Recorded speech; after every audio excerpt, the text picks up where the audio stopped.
নমস্কার। আমরা যারা এই রাজ্যে বাস করি, এই রাজ্যের সরকারি স্কুলগুলোর হাট জিরজিরে দৈন্য দশা দেখে আমরা আলোচনা করি, কিন্তু আদতে এই চিত্রটা গোটা ভারতবর্ষ জুড়ে একই। এই সব দেশের আমাদের দেশের সব রাজ্যগুলোর মধ্যেই সরকারি স্কুলগুলোর অবস্থা প্রায় সব একই রকম। কারণ কি না, এই স্কুলগুলো শুধুমাত্র সরকারি স্কুলগুলো তৈরি হয় এই আমাদের মতন শ্রেণীদের লোকেদের জন্য, অর্থাৎ গরিব, নিম্নবিত্ত, মধ্যবিত্ত এদের দিকে লক্ষ্য রেখে। এই সমস্ত স্কুলে কোনো মন্ত্রী, আমলা, শিল্পপতি অর্থাৎ প্রভাবশালী গোষ্ঠীর ছেলেরা পড়ালেখা করতে আসে না। তাই স্বাভাবিকভাবেই এই সমস্ত স্কুলগুলোর দিকে কোনো নজর দেওয়ার দরকারই নেই। এখন প্রত্যেক শাসক গোষ্ঠী মানুষকে দুটো ক্লাসে ভাগ করে আসে। একটা হচ্ছে এই সাধারণ গোষ্ঠী থাকবে, আর একটা থাকবে প্রভাবশালী গোষ্ঠী, ধনী গোষ্ঠী।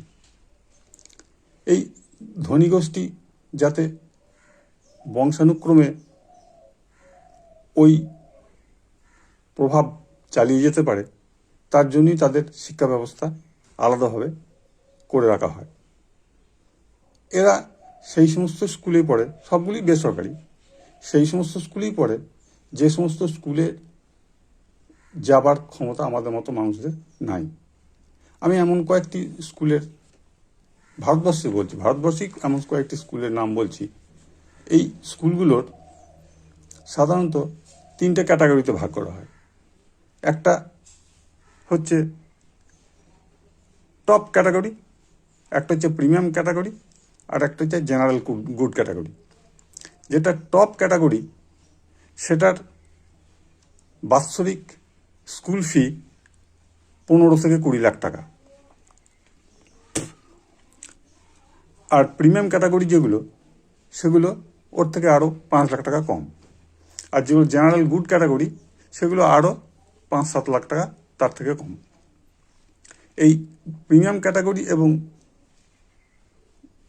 টপ ক্যাটাগরির এরকম কয়েকটি আমি ভারতবর্ষের স্কুলের নাম বলছি, যেখানে ওই সমস্ত প্রভাবশালী ব্যক্তিদের ছেলে মেয়ে, নাতি নাতনিরা পড়াশোনা করে।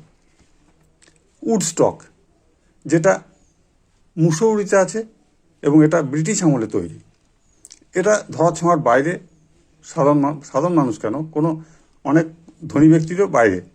এখানে একমাত্র খুব প্রভাবশালী ব্যক্তি ছাড়া এবং অত্যন্ত ধনী ছাড়া তারা যেতে পারে না। এদের প্রায় বাৎসরিক স্কুল ফি প্রায় 20 লাখের মতন। এরপরই আছে দ্য দুন স্কুল দেরাদুনে, তারপরে আছে সিন্ধিয়া ইন্টারন্যাশনাল গোয়ালিয়রে, তারপরে আছে গুড শেফার্ড ইন্টারন্যাশনাল স্কুল উত্তরাখণ্ডে, তারপর আছে ওয়ালহ্যাম, এটাও দেরাদুনে, তারপরে আছে দ্য লরেন্স, এটা হিমাচল প্রদেশে, তারপরে আম্বানি ইন্টারন্যাশনাল স্কুল, এটা মুম্বাইয়ে আছে, ইকোলে ওয়ার্ল্ড স্কুল মুম্বাইয়ে, stone hill international school Bangalore, Jain international school Bangalore. এরকম ধরনের অনেক প্রচুর স্কুল আছে, আমি কয়েকটা মাত্র নাম বললাম। এগুলো সব ওই ক্যাটাগরি স্কুল যেখানে ওদের গোষ্ঠীর ওদের ক্লাসের ছেলেমেয়েরা পড়ে। এছাড়াও আরও যাদের প্রভাব বেশি তারা তাদের ছেলে মেয়েদের, নাতি নাতনিদের বাইরে পাঠিয়ে দেয়, অন্য দেশে, আমেরিকা, সিঙ্গাপুর, লন্ডন ইত্যাদি ইত্যাদি জায়গায়। আমাদের রাজ্যেও কিছু কস্টলি বেসরকারি স্কুল আছে, সেগুলো আমি কয়েকটা নাম বলছি। সেন্ট জেভিয়ার্স আছে, ডন বস্কো আছে, সেন্ট জোসেফ আছে, অ্যাসেম্বলি অফ গড চার্চ আছে, জুলিয়ান ডে আছে, দ্য হেরিটেজ আছে, ক্যালকাটা ইন্টারন্যাশনাল স্কুল আছে, মডার্ন হাই স্কুল গার্লস আছে। এই ধরনের স্কুলগুলো আছে। এখানেও মোটামুটি ওই বছরে 2 থেকে 4-5 লাখ টাকা মতন বাৎসরিক স্কুল ফি লাগে। তা এদের সেই স্কুলগুলো আদব কায়দা এমনই, এরা এমনভাবেই ছাত্র ছেলেমেয়েদের তৈরি করে যেন এরা ঠিক সেই ক্লাসটাকে বিলং করতে পারে। সে আবার লেখাপড়া শিখে আবার ঠিক আমলার ছেলে হয়তো আমলাই হচ্ছে, মন্ত্রীর ছেলে হয়তো মন্ত্রী, আবার দেখবেন মন্ত্রী যে রিটায়ার করবে সেই মন্ত্রী আবার দেখবেন তার ছেলে বা মেয়ের তারা আবার দেখবেন নমিনেশন পাচ্ছে, আবার মন্ত্রী হচ্ছে, বা যদি মন্ত্রী না হতে পারে তো টিকিট না পায় তো দেখবেন রাজ্যসভার সদস্য করে তাদের ঢোকানো হচ্ছে। এইভাবে একটা আমলাতন্ত্র, মন্ত্রীর ক্ষমতা এবং ধনী শিল্পগোষ্ঠীর এদের একটা ক্লাস তৈরি হয়, এবং এরা এইভাবেই সরকারের উপর একটা প্রভাব খাটিয়ে রাখে, এবং সরকারও এইভাবে দুটো ক্লাসকে বজায় রাখে। যা এই সমস্ত ক্লাসের ছেলেমেয়েরা যেহেতু এই সাধারণ স্কুলে আসে না, তাই এই সাধারণ স্কুলের দিকে সরকারের কোনো নজরই থাকে না।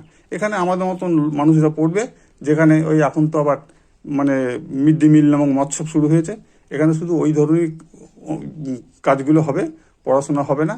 আর দ্বিতীয় নম্বর, আগে যদি বা স্কুলে শিক্ষকের সংখ্যা বেশি ছিল, কারণ সেই সময় স্কুলের শিক্ষকদের মাইনে কম ছিল বলে সংখ্যা বেশি ছিল, কিন্তু দিন দিন তাদের মাইনে যেহেতু বেতন বেড়ে গেছে, তাই আর নজর দেওয়ার স্কুলের শিক্ষক বাড়াবার কোনো প্রয়োজনই নেই।